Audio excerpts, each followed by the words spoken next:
वेद का अध्ययन नहीं करना और वेद के विद्वानों से, व्याकरण के विद्वानों से कथा नहीं करवाना, इससे ये सिद्ध होता है कि आप भागवत को भी पलीता लगा रहे हैं, आप भागवत को भी नष्ट करने पर तुले हुए हो। ये कथा ज्यादा दिन चलने वाली नहीं है, फिर ये भी खत्म हो जाएगी। इसलिए जितना कथा प्रवचन है ये सब विद्वानों को करना चाहिए। मैं कहता हूँ ना, लोग कहते हैं ब्राह्मणों ने शूद्रों को नहीं पढ़ाया, नहीं पढ़ाया।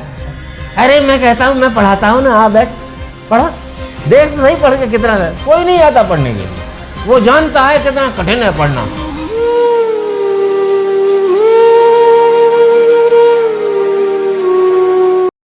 गुरुजी, कुछ वक्ता हैं वो दलील देते हैं जी, प्रेम है, बस प्रेम चाहिए, हम तो विद्वान नहीं है, हाँ, प्रेम से ही सब कुछ चल रहा है, विद्वान की कोई जरूरत नहीं है।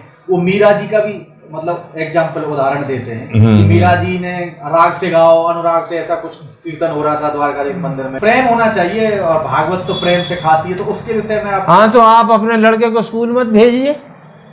आप अपने लड़के को विद्वान बनाना चाहते हैं या केवल प्रेम सिखाते हैं? उसको केवल प्रेम सिखाइए। उसको स्कूल में भेज करके उसके ऊपर लाखों करोड़ों रुपया क्यों खर्च करते हैं?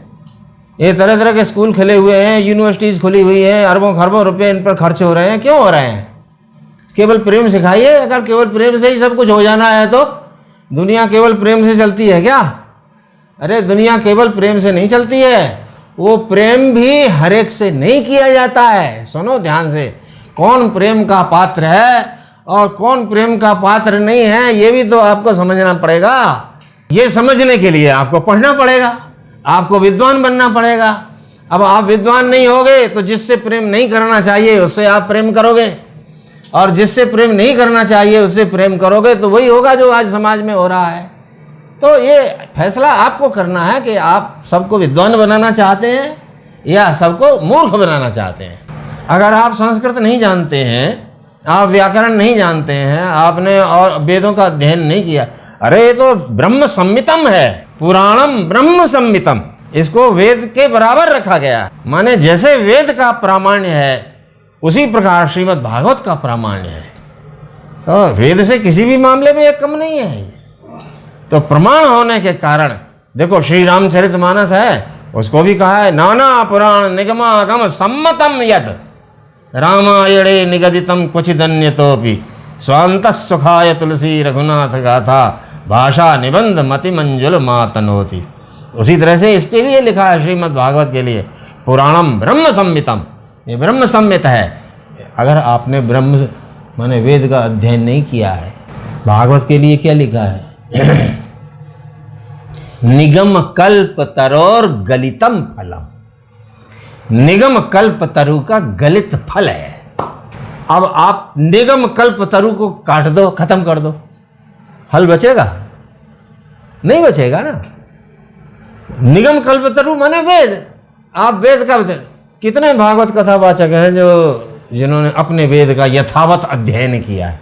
अगर वेद को एक तरफ छोड़ दें, हटा दें, केवल भागवत रख लें, तो वृक्ष का ही तो फल होता है ना। तो वृक्ष का फल होता है यहाँ, मतलब एक रूपक है। ये श्रीमद् भागवत फल है और निगम कल्पतरु वृक्ष है। इसका मतलब ये हुआ कि निगम कल्पतरु के प्रामाण्य से, माने वेद के प्रामाण्य से श्रीमद् भागवत का प्रामाण्य है। उसके आधार पर श्रीमद् भागवत प्रमाण सिद्ध होती है। अगर वेद प्रमाण नहीं है, अगर सॉरी मैं ऐसा तो गलत, ऐसा मुंह से निकल गया, अगर क्या होता है ही प्रमाण। हाँ, ये तो कुमारेल भट्ट ने कह दिया यदि वेदा प्रमाण शुद्ध, उनकी एक आंख फूट गई। हाँ नहीं, यदि क्या प्रमाण, यदि क्या होता है ही प्रमाण।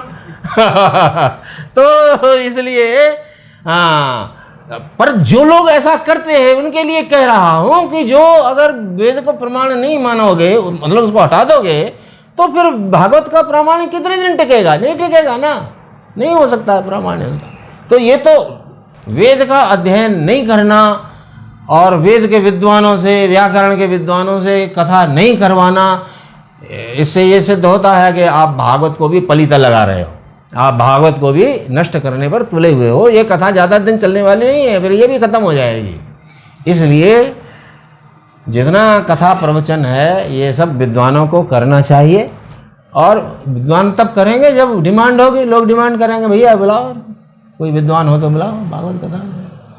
तो विद्वान कथा करेंगे तो अब देखो गाना बजाना अलग चीज़ है, और जब विद्वत्ता की बात आती है तो उसमें मेहनत करनी पड़ती है महाराज। इसमें देखो ये क्षेत्र ऐसा है, इसमें कोई नकली घुस ही नहीं सकता, है कि नहीं? जो असल होगा वही घुसेगा। मैं कहता हूँ ना, लोग कहते हैं ब्राह्मणों ने शूद्रों को नहीं पढ़ाया। अरे मैं कहता हूँ मैं पढ़ाता हूँ ना, बैठ पढ़ा, देख तो सही पढ़ के कितना। कोई नहीं आता पढ़ने के लिए, वो जानता है कितना कठिन है पढ़ना। मैं द्वारका में रहा 24 साल, वहाँ हमारे स्टाफ में एक अर्थशास्त्र के प्रोफेसर हैं, वो वणकर हैं, जाति के वणकर। मैं जितने दिन रहा उतने दिन उनसे कहता रहा, भैया ऐसा है आप पढ़िए संस्कृत, हमसे आगे पढ़िए, यही आपके ही साथ में बैठता हूँ। 24 साल कभी उन्होंने हमसे संस्कृत नहीं पढ़ी। बोल, वो जानते हैं कितना कठिन है, लेकिन कथा करने को बोलो तो कथा करने के लिए फट तैयार हो जाएंगे। क्यों? तो गाना बजाने में क्या परेशानी है? तो विद्वान बनना भैया बड़ा कठिन है, ये हर एक के बस की बात नहीं है। ये कोई लड्डू थोड़ा ही है कि मुंह में डाला और गप कर गया। इसके लिए लोगों को एकदम दिन रात एक करना पड़ता है। विद्वान एव जानाति विद्वज्जन परिश्रमम नहीं वंध्या विजानाति गुरुवीन प्रसव वेदनाम। जो वंध्या है, माँझ है, जिसने बच्चा पैदा नहीं किया है, वो क्या जाने कि बच्चा पैदा करने में कितना दर्द होता है। इसी तरह से जो विद्वान नहीं है वो क्या जाने विद्वान होने के लिए कितने पापड़ बेलने पड़ते हैं। ऐसे थोड़ी विद्वान बना जाता है, दिन रात एक करना पड़ता है, तब जाकर के विद्वान बना जाता है नहीं? तो कई लोग ऐसा कहते हैं, बोले वो फलाने जात के हैं, वो पढ़ लिए, संस्कृत पढ़ लिए। अरे क्या पढ़ लिए? मेरे सामने लाओ, मैं बताता हूँ कितने पढ़े। नहीं पढ़ सकते भैया।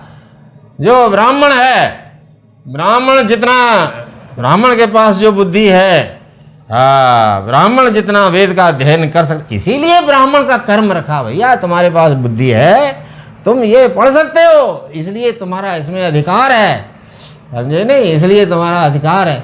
केवल दूसरी बात ये, केवल लौकिक शक्ति होने से किसी का अधिकार नहीं हो जाता है, ये बात समझने की कोशिश करो।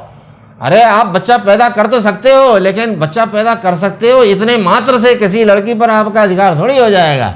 बोले हम वो काम कर तो सकते हैं ना, तो इससे ये लड़की पर हमारा अधिकार है? नहीं, उसका बाप उसको जिसको देगा उसी पर उसका अधिकार हो सकता है, दूसरे पर उसका अधिकार नहीं हो सकता है। दूसरा उदाहरण हमने दवाई का दिया। डॉक्टर जो आपको प्रेस्क्राइब करेगा उसी दवाई पर आपका अधिकार है, दूसरी किसी दवाई पर अधिकार नहीं है। अगर आप जबरदस्ती करोगे तो उसका परिणाम भी आपको भोगना पड़ेगा और समाज को भोगना पड़ेगा।